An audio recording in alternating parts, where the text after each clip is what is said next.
I wrote a book during the pandemic on Tarot, and I was drawing every day, and I thought, my friend Enriquez, he's a tarologist in New York, and so I was studying with him. A tarologist, okay. Tarot cards, yes. Right? So I redesigned a whole deck of 78 cards.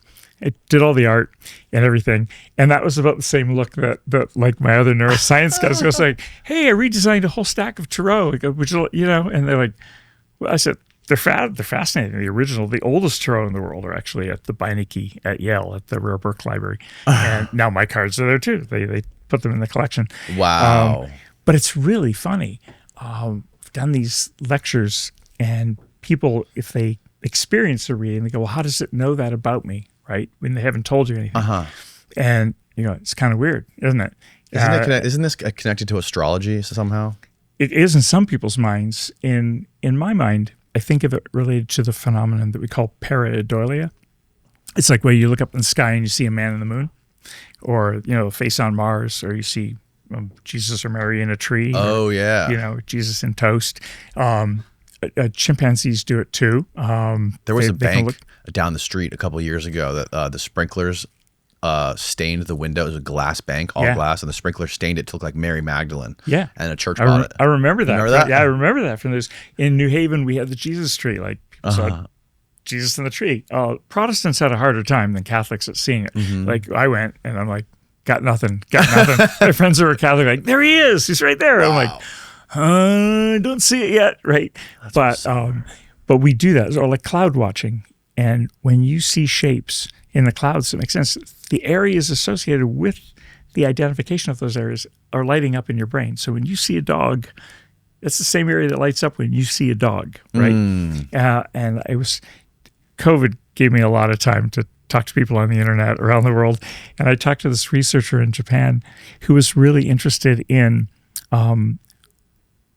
the relationship between rhythmic, non-rhythmic music and religious experience, and also seeing things that may or may not be there. So he was showing his students these pictures of like snow, like you'd see on the TV screen, just that static black and white dots. And he would have them look at this. He'd say, just tell me how many images you see. And in those images, there's nothing.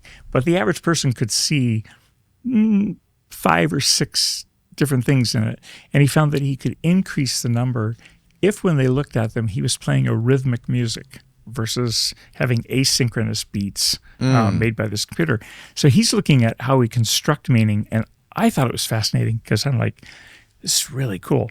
Because when you're working in intelligence and you're looking at ambiguous material, right, you're trying to create something from it. So it doesn't mean this. And patterns, right?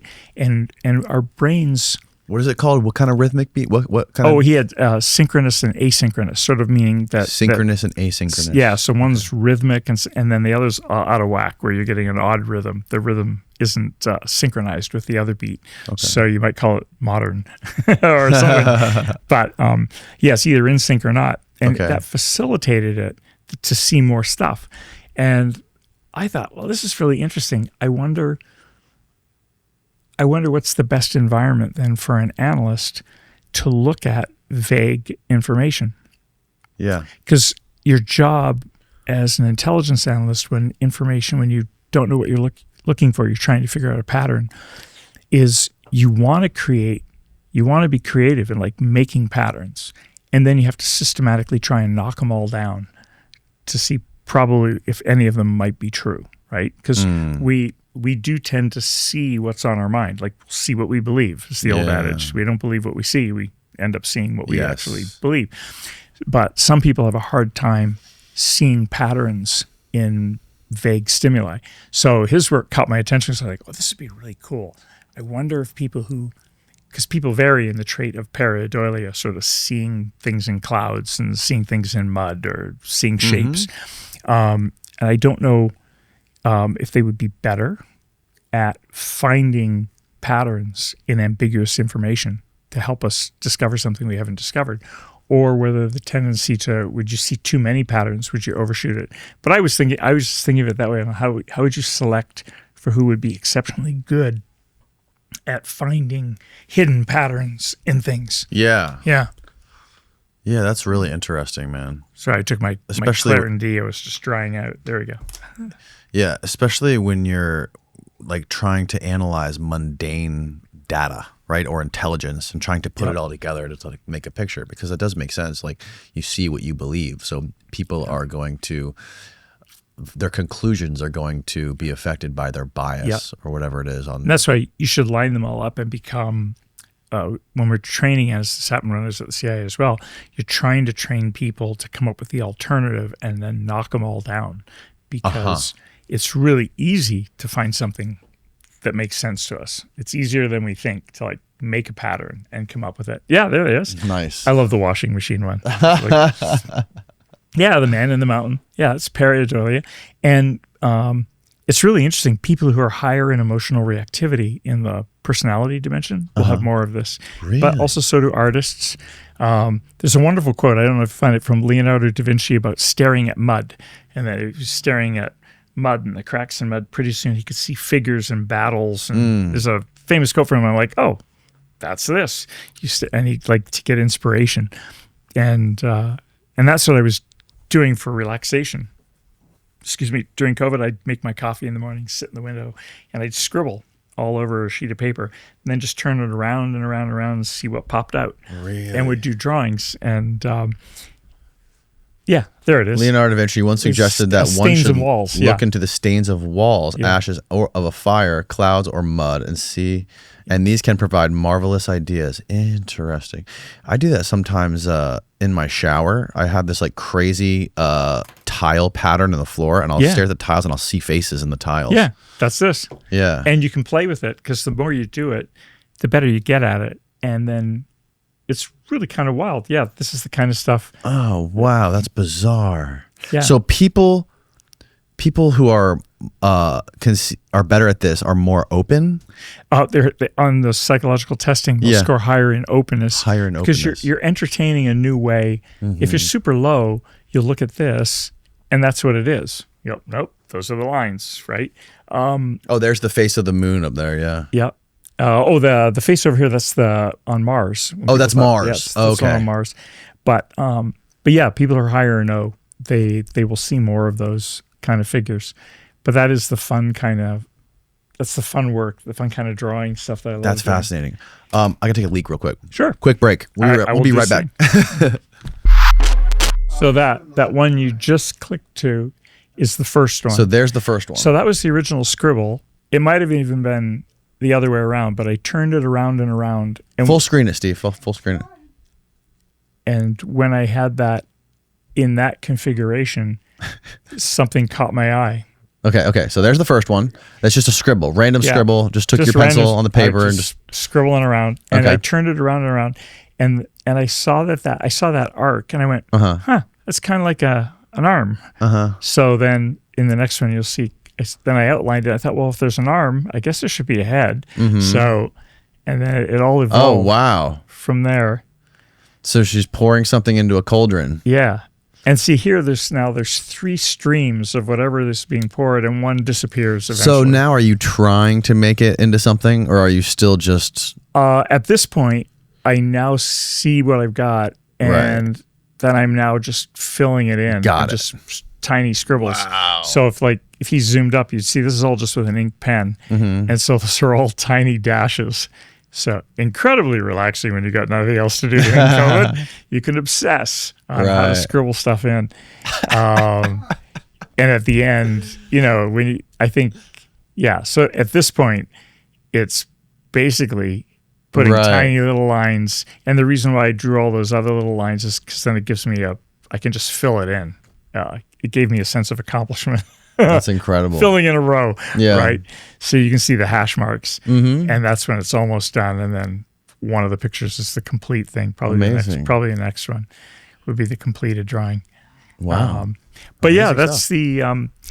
The wacky part and fun part is that now, because I was just at the Psychic Entertainers convention. Psychic Entertainers Convention? Oh yeah, it's an awesome group. So because I ever since probably late grade school, I started doing magic. In high school, I started performing, and in college, I had been down to the Magic Castle and did stage shows.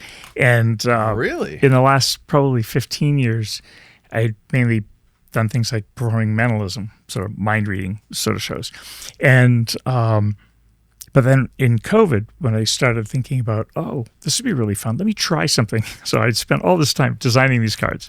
And my partner called me and goes, hey, come on down here. I have something for you in the backyard. And I walk out in the backyard. There's this little tent set up and goes, psychic reading. So I went, what's this? He goes, well, I have signed you up for the Sunday in the park across the street to fundraise for the park. So you're going to be reading cards. I'm like, and what? He goes, yeah, you've drawn them all. You should just read cards for people. And I was thinking, this is going to go very badly. I don't know what I do. So I decided, all right, that's what I'm going to do. The person would sit down and I'd say, have you ever had your cards read before? And they go, no. And I said, well, this is entirely for you inside your head. So while you mix the cards, just think of a question that's important to you that you don't know the answer to, but that you'd like some insight about. And don't say it out loud. Just focus intensely on that. It has to mean something to you. And when you're done, I'll lay out the cards and I'll tell you what I see. And then you can tell me what makes sense to you. Mm-hmm. And so I do this. I think it was like 400 people later, people are going, how does it know that about me? I'm like, nah, it's just how it goes. Yeah. So I don't know which questions I answered. It was really meaningful. Sometimes people would tear and they go, oh God, this is like exactly what I need to hear. This really helps me see things. And I think what's happening so my magician friends are like, you didn't even ask the question. You don't know what the question is. I'm like, no. I actually found the experience is even more powerful when they never say their question out loud. They haven't written it down. It's in their head. And I said, I think this is what's happening. This frames a lens, right? This focuses your mind on something that's important to you. And then now I turn these around and read them like a narrative. And it makes meaning to you in your head that makes sense. Mm-hmm. I don't have to know what it is. And so it's been a really cool thing. I've done it like 400 or 500 people. I'm like, I'm going to do this formally and I'm going to do a paper on this. But because people really love it. And I'm always amazed. When I was in France last week, the guy who they had rented the house to have us all come, they were celebrating a big birthday party. It had 15 or 20 of us in this chateau. I thought it was going to be like an Agatha Christie murder novel if nobody got along, but there's a billiard room and it was like phenomenal. Wow. I'm walking around and my friend Julian came up and he goes, so I've told everybody you're going to read their cards. I went, you what? He goes, yeah. No, I've already told them. They're all expecting a reading. I'm like, great. But I'm going to do it. And everybody was, I said, but here's the rule. You can't tell me your question. Yeah. Because otherwise you'll play around in your head thinking, oh, he knows me. This is this. And I said, I think the experience is best if I don't know anything, and walk them through it. So it's a really fun phenomenon, and I think because I've been thinking about it, about what I think's going on, and I think it's rooted in that pareidolia phenomenon that's motivated now by what's on your mind that's important to you. So I think it's a way of looking at how we do things as a human, how we make meaning, and the meaning is real to people. But yeah, that was my COVID experience.